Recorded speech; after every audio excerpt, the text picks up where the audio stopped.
just before you all snug back in your wonderful, comfy sofa chairs, we're going to do an aerobic exercise because I've got this mic on and I feel like we could be going like 1, 2, and 3, 4.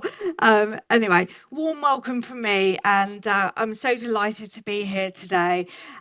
The notes I'm going to use on my iPad because we've had some technical difficulties, and Alistair's given me a sick because I'm now going to hold on to this. So just to introduce myself, Charlotte Metz, I'm the Chief People Officer at Corsearch. Corsearch is a world's leading provider of trademark and brand protection, 155 million ARR revenue organisation, SaaS-based. I also sit on a FTSE 250 company based in asset finance. And last but not least, I am one of the founding members of SheSAS.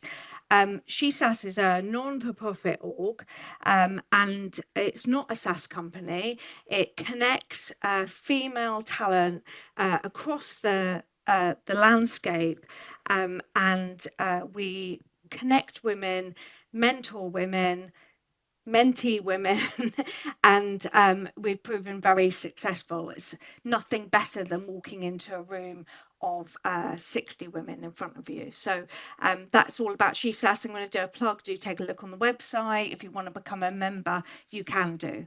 Anyway, in this discussion today, I think what I bring is let's actually move on, I think.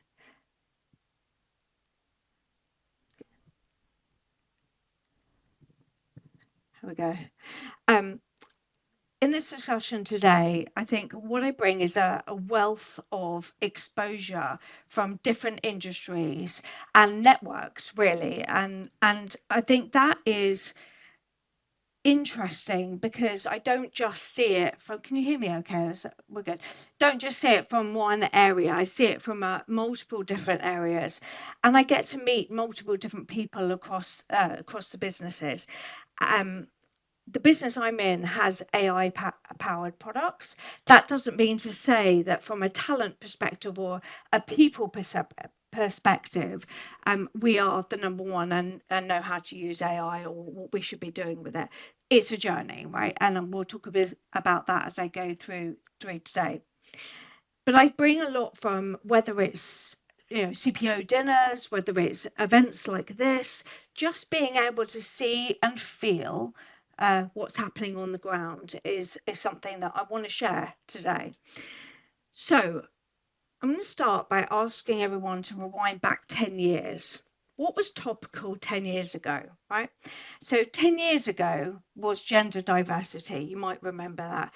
30% women by 2030. Yeah.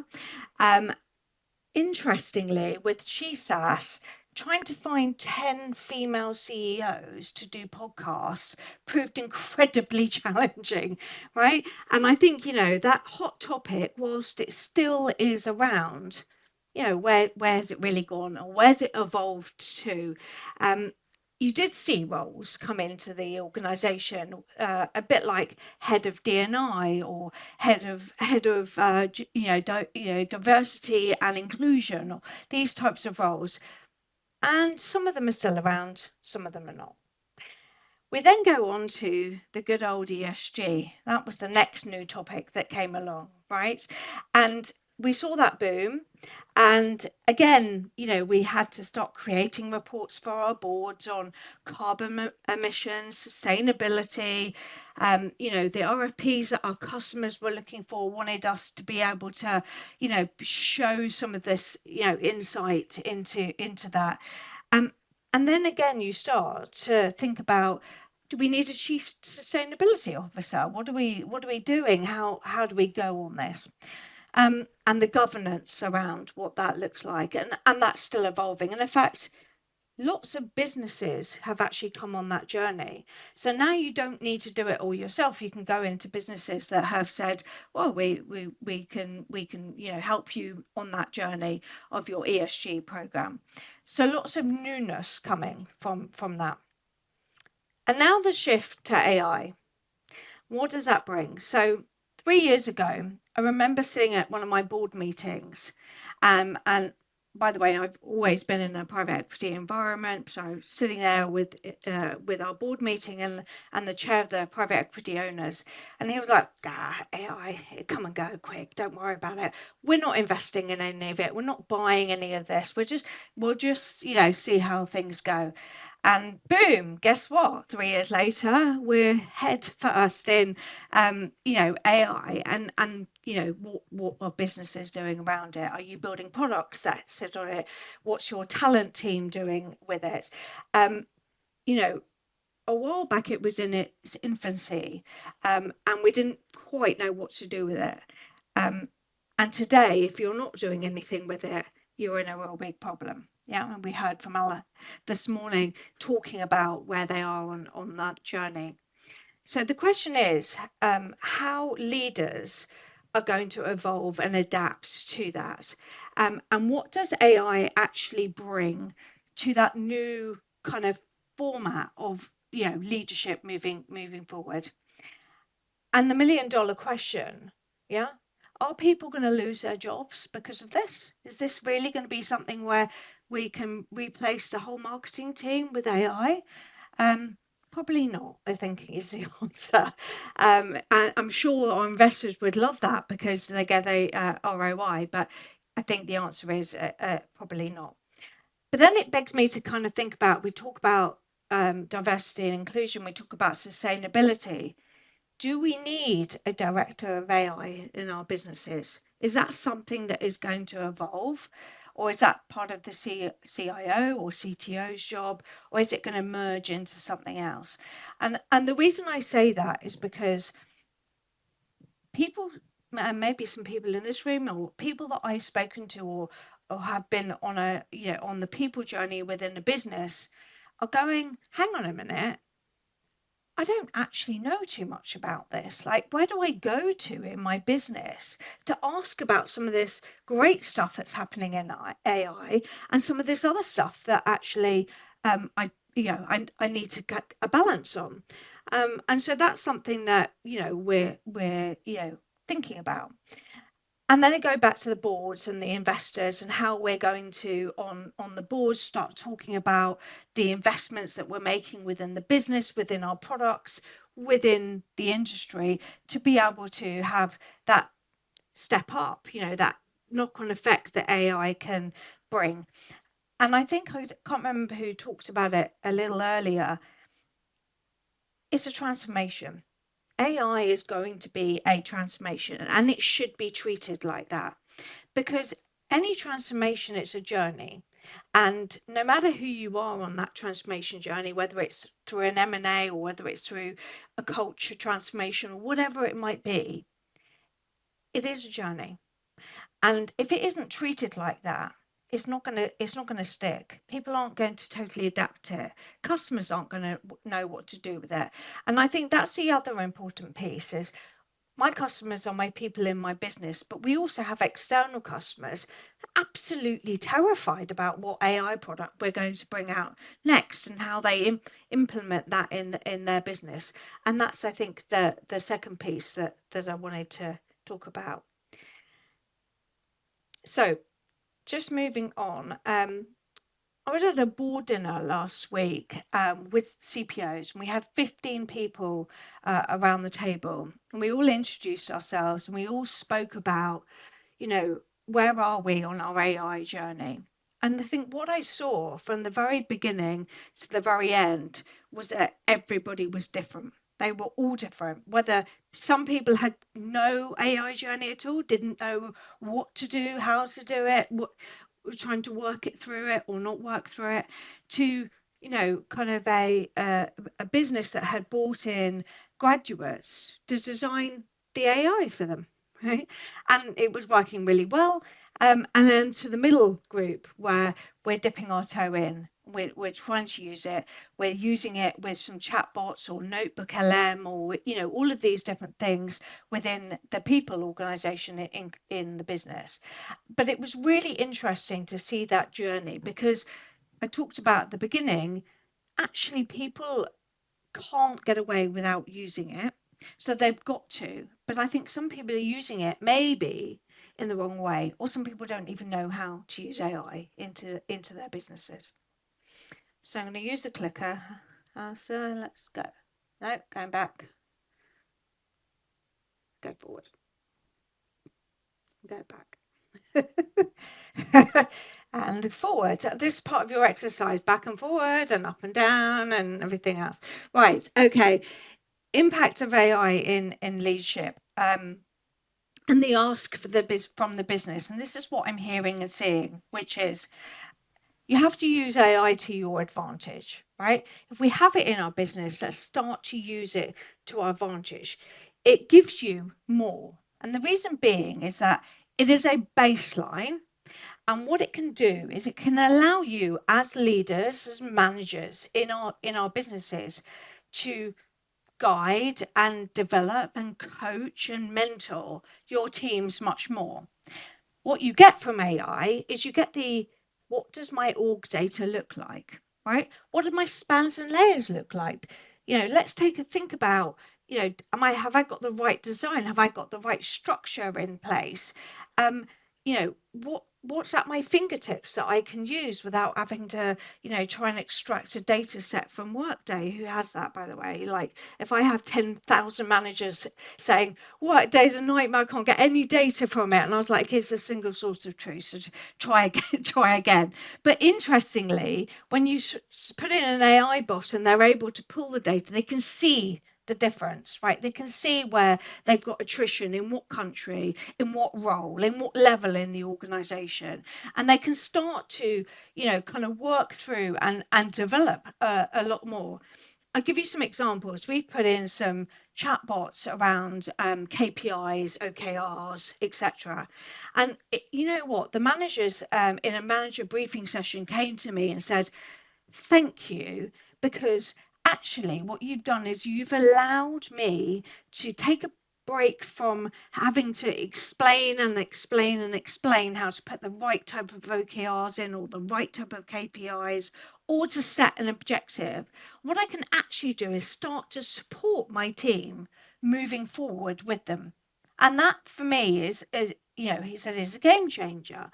And I think it's right. Those chatbots have really, really helped us in the organization.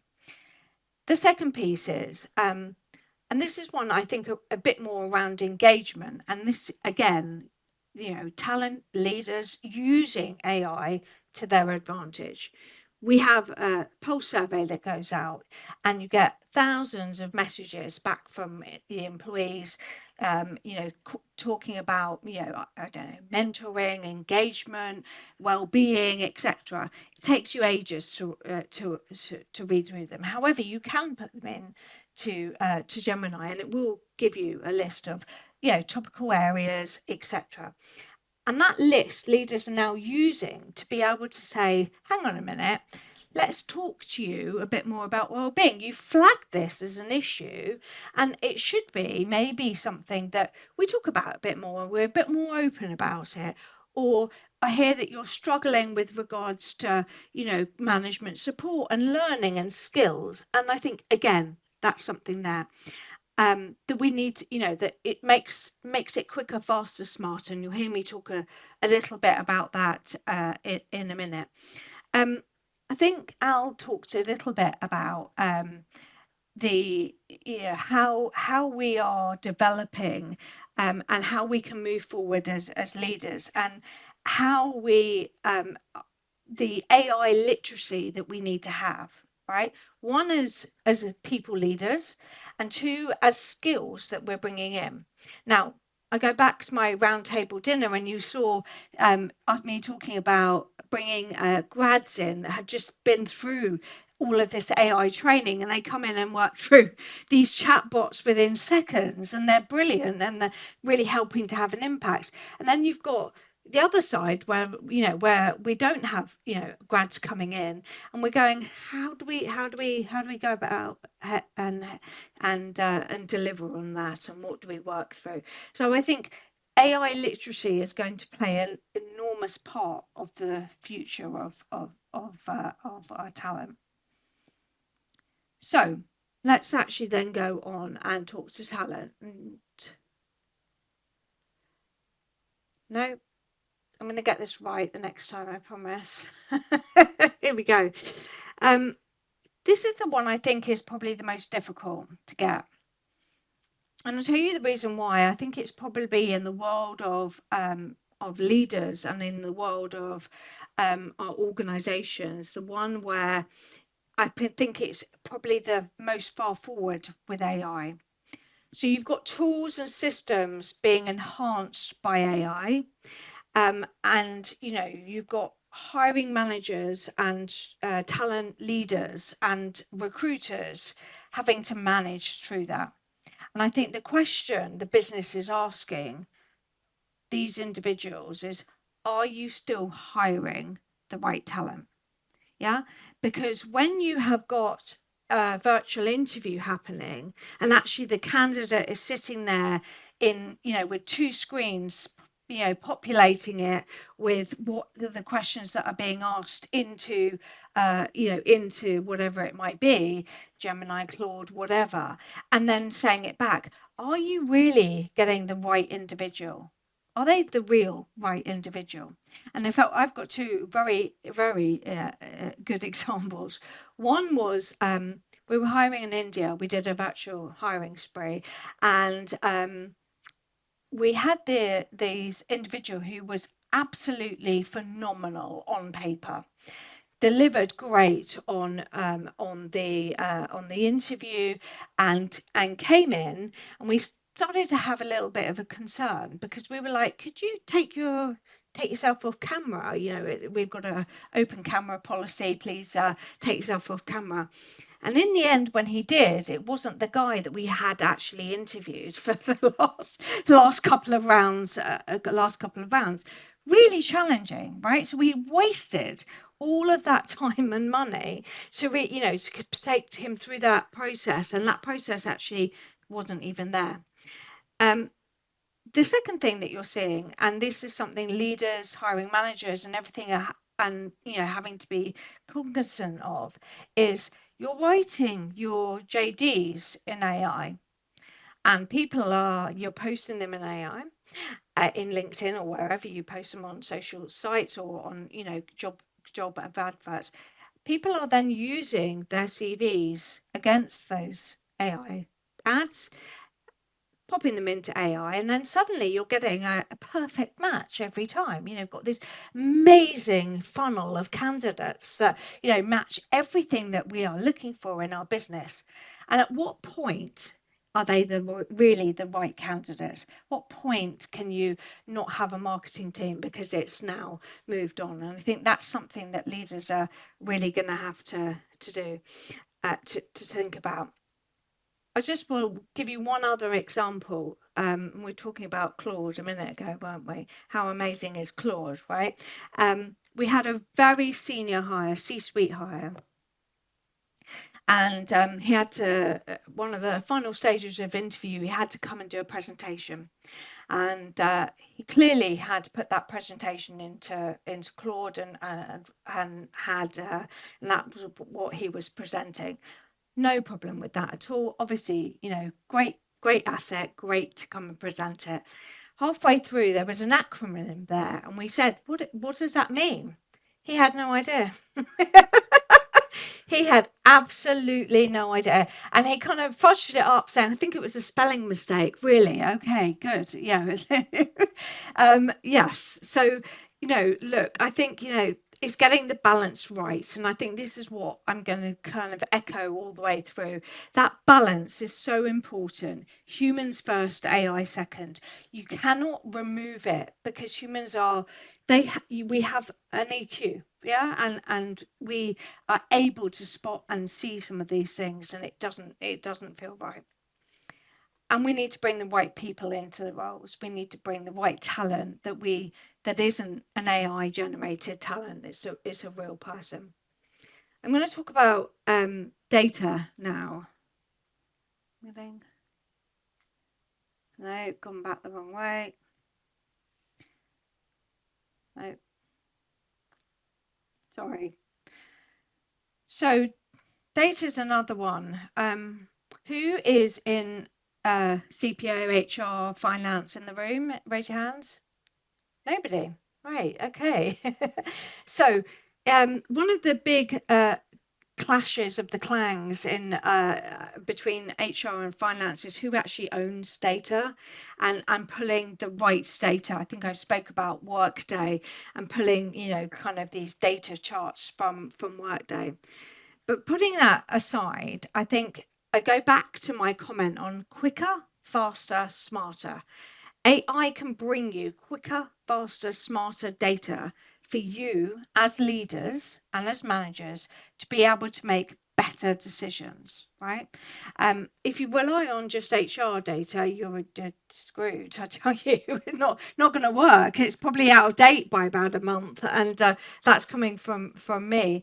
But new dashboards that come up for you to be able to, see and feel what your organization is bringing and then use them to your advantage. And I think that's the real important piece is the organizations are saying, we're providing you this. You've now got to use these as storyboards for the future.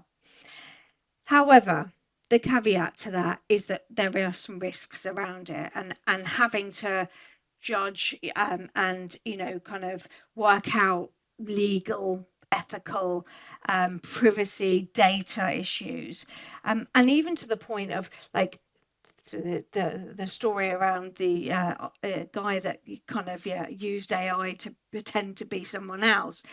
Real versus real AI. Is it real? Are you real? I am real, by the way. I'm been beamed in by Al. So we're now seeing we're having to create policies around AI and governance structures and all of that as leaders in the business we absolutely need to do. Ta-da! Told you, last slide. I got there.